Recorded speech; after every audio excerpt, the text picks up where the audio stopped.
네, 안녕하세요, 여러분. 저는 강북연세병원의 무릎 관절을 주로 담당하고 있는 김용찬 원장이라고 합니다. 오늘은 지방줄기 세포 주사 치료라고 신규 기술을 통과를 해서 시행이 되기 시작했습니다. 그래서 여기에 대해서 자세히 설명을 드려보도록 하겠습니다.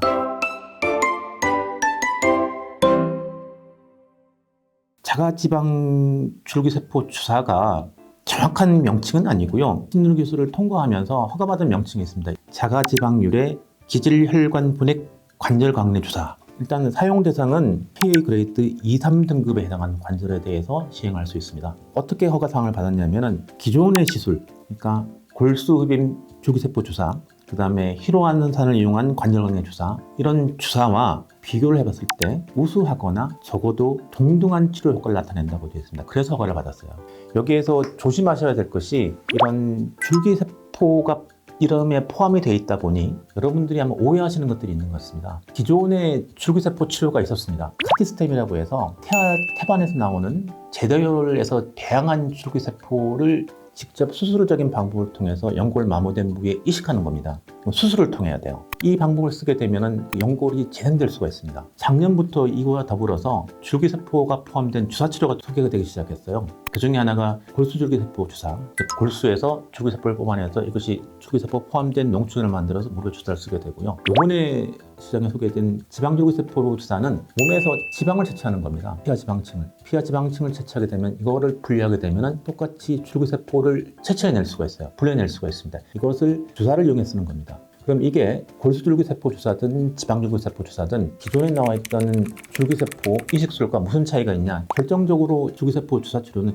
주사치료입니다. 무엇과 비슷하게 보셔야 되냐면은 병원에 가시면 흔히 맞는 주사치료 있죠. 연골 주사라든지 DNA 주사라든지 이런 주사치료의 일종이라고 보시면 됩니다. 단지 이런 주사치료보다는 효과가 좀 더 좋다. 이렇게 보시면 될 것 같아요. 좀 더 비유적으로 설명을 드리면은 카센터에 여러분 가시면은 엔진 오일 여러 종류 있죠. 엔진 오일로서 이제 기능을 하는 건 똑같지만은 아무래도 비싼 거면 비싼 거 여러 가지 장점들이 있겠죠. 쉽게 말씀드리면 무릎에 맞는 주사치료 이와 비슷합니다. 그 무릎에 맞는 주사 치료는 목표는 명확합니다. 관절염이 있을 경우에 관절 내 윤활 적용을 도와주고 관절 환경을 개선시키고 염증을 가라앉혀서 증상을 완화시켜주는 이것이 목표예요. 근데 아무래도 이제 기존에 나오던 연골 주사나 혹은 DNA 주사나 이런 것들은 엔진 오일로 비유하게 되면 가장 아래 단계 베이스에 해당하는 거고요. 골수 지방줄기세포 주사나 지방줄기세포 주사는 아무래도 이놈보다는 좀 더 효과가 뛰어난 놈 이렇게 보시면 될 것 같아요. 뭔가 근본적으로 퇴행성 관절염을 변화시키겠다는 목표를 가지고 주사를 맞으시면 좀 곤란할 것 같아요. 그 다음에 이제 자가지방줄기 주사에 대해서 좀 더 설명을 드리면은 아무래도 골수를 채취하는 것보다 시간이 좀 더 오래 걸립니다. 좀 쉽게 이해하시려면은 여러분들 혹시 성형외과에서 지방흡입 기술을 한다는 얘기 좀 들어보셨을 겁니다. 사실은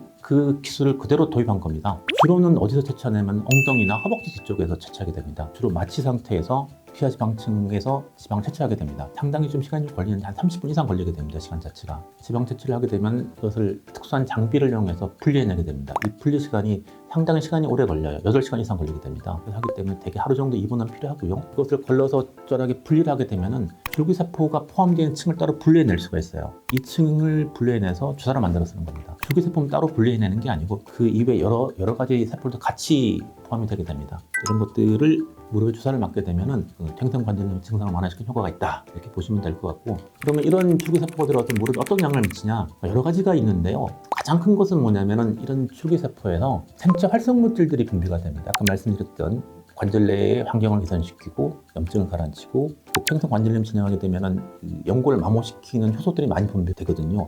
이런 활성도를 떨어뜨리고 그래서 증상을 완화시키는 이런 식의 치료라고 보시면 될 것 같고요. 흔히들 또 물어보시는 게 그러면 이 주사는 얼마나 효과가 가느냐 이렇게 질문을 하시는데, 사실 이게 어디에서 연구된 바는 없습니다. 개인적으로는 골수줄기세포 주사에 대한 경험이 좀 있는데요. 요거에 빗대서 설명을 좀 드리면 될 것 같습니다. 이런 의사들끼리 모여서 개인적으로 이렇게 얘기를 해보면은 대개 한 1년 정도는 가는 것 같더라가 이제 치료를 해본 사람들의 경험이에요. 물론 확정된 건 아닙니다. 그리고 또 하나는 이제 무릎 관절염이 어느 정도 진행되느냐에 따라서 얘기가 좀 달라져요. 아무래도 이제 이 지방줄기세포 주사가 골수줄기세포 주사보다는 줄기세포 숫자가 더 많습니다. 추측을 하긴데 아마도 골수줄기세포 주사보다는 조금 더 효과가 있지 않을까, 좀 기간도 좀 오래 가지 않을까 이렇게 추정이 되긴 하지만 정확하게 얼마를 간다 다시 반복해서 맞아야 된다 꼭 이렇게 보기는 힘들 것 같고요. 기존의 주사보다는 좀 더 효과가 오래 가거나 효과가 좀 좋을 것 같다 이런 식으로 받아들이시면 될 것 같습니다. 그리고 이제 줄기세포라는 이름이 들어가 있기 때문에 그 이 주사를 맞아서 영골이 살아날 거야 라는 기대감을 가지고 오시는 분들이 상당히 있는데 이 부분에서는 여러분의 환상을 충족시키지 못하는 게 증상을 완화시키기 위한 주사지 연골을 재생시키기 위한 주사는 아니다 이렇게 받아들이시면 될 것 같아요. 오늘은 지방줄기세포 주사에 대해서 간단하게 설명을 드렸습니다. 혹시 궁금한 점이 있다면 댓글로 남겨주시면 답변을 드릴 것이고요. 혹시 이런 시술을 받아볼 수 있는지가 궁금하시면 사실은 병원에서 직접 검사를 좀 해보시는 게 좋을 것 같아요. 오늘은 여기까지 하도록 하겠습니다. 감사합니다.